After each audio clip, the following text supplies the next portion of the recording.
Now, I will admit that most play the guitar in a day books of the past made a splendid case for the chord of C as a starting place. Like most other basic chords found in the first 3 frets of the guitar, C is a lovely, simple chord.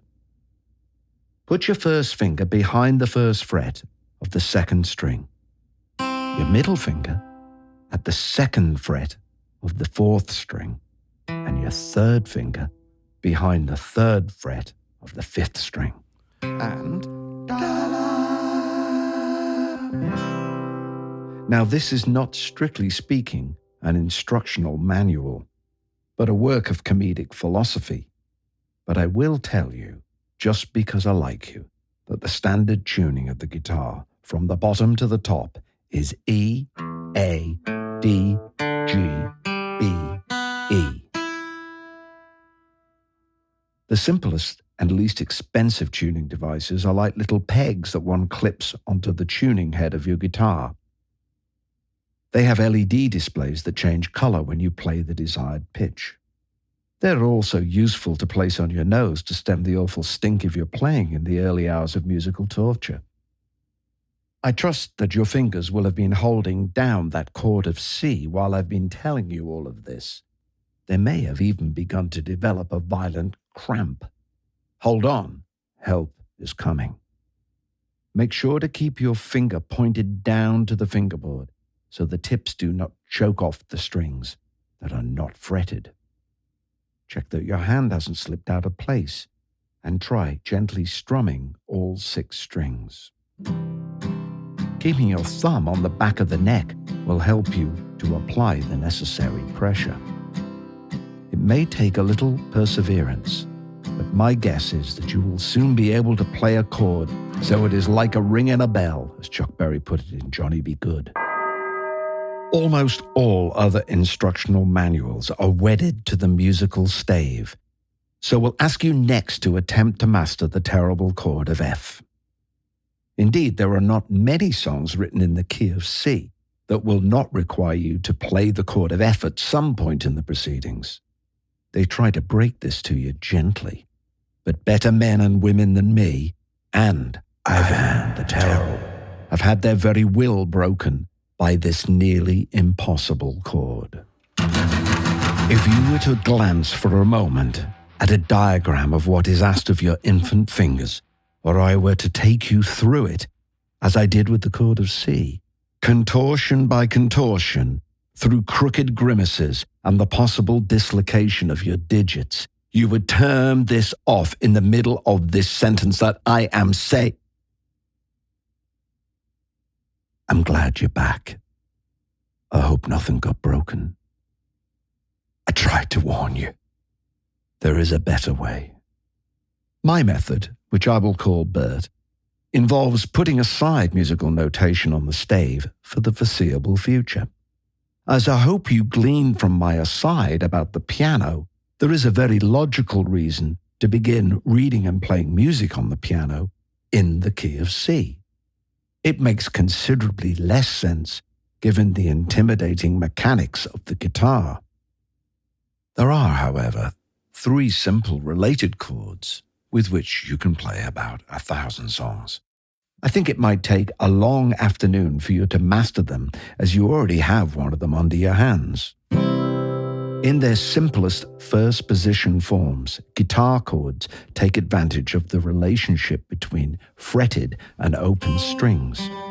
This accounts for the relative ease with which you will soon be playing if you simply ignore the advice to begin in the key of C and start again. Start again? I hear you cry in dismay like someone who has just slithered down the serpent in a particularly cruel and poisonous game of snakes and ladders.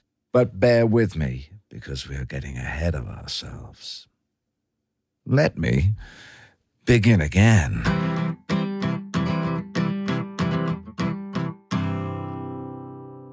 You will by now have loosed your vice-like grip on the chord of C.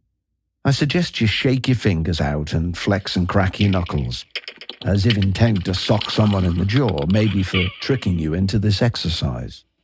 All right, easy, champ.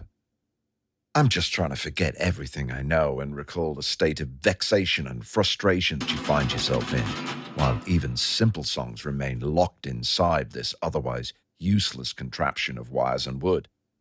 If only some sympathetic soul had lifted my middle and third fingers that were holding down the chord of C and slipped them over and across the fingerboard onto the same two frets on the fifth and sixth strings, while my little finger caught the first string at the third fret.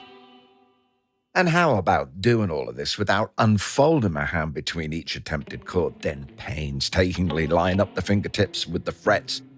They could have told me that you only need to lift your fingers just enough to stop the strings from ringing, not send them on a holiday to the French Riviera or even Clacton-on-Sea. This mysterious ministering angel might have said, "Look, sunshine, that's the chord of G. You're on your way. You're on your own." And a door to my head might have swung open and I would have lost my mind at all the possibilities. So don't think too hard about it, just do it. As the song once said, let yourself go. Soon you won't be circling the edge of the action. You'll be able to let the dance floor feel your leather. Soon you'll loosen up and hit the timber, as Mr. Berlin recommended. You might become a song and dance man or a singing drummer like Madonna. Do the mashed potato, the dog, the fly, the frog, the locomotion, the lottie-low, the jerk, the swim, the shimmy, the limbo, the hully-gully, and the boogaloo, the flick, the monkey, the step-toe twist, and all those other indecent dances. Don't get yourself tied up in a knot when the night is cold and the music's hot. Soon you'll be just a fingertip or two away from the blasphemy of blue tones, those same songs that once horrified the fevered minds of the easily offended, looking for a wicked expression in chords and rhythm, and seeing some satin Satan grinning back at them. Music we now regard as staid was once a scandal. The waltz, the jolly polka, and the hucklebuck. But, as old King Cole once said, in olden days, a glimpse of stocking was once seen as something shocking. Now heaven knows, anything goes. So let's pick up some serious speed. What's that I hear in the distance? It must be a beautiful chord of G. You may question my devious tactics, but I've already got you halfway to paradise. So once you've really mastered that chord of G, you will find much greater ease in moving to the second chord which you are likely to need to play. And guess what? You already know it. That's right. Not only is the chord of C the next in many common chord progressions, say simple rock and roll and country and folk tunes, but you've already mastered it. See how easy that was? You cannot possibly break down every chord change with an awareness of each nerve, tendon, and molecule. Nothing could be more inhibiting, but you have to believe that repetition, or practice, will erase the self-consciousness, and that moving from chord to chord will swiftly become second nature.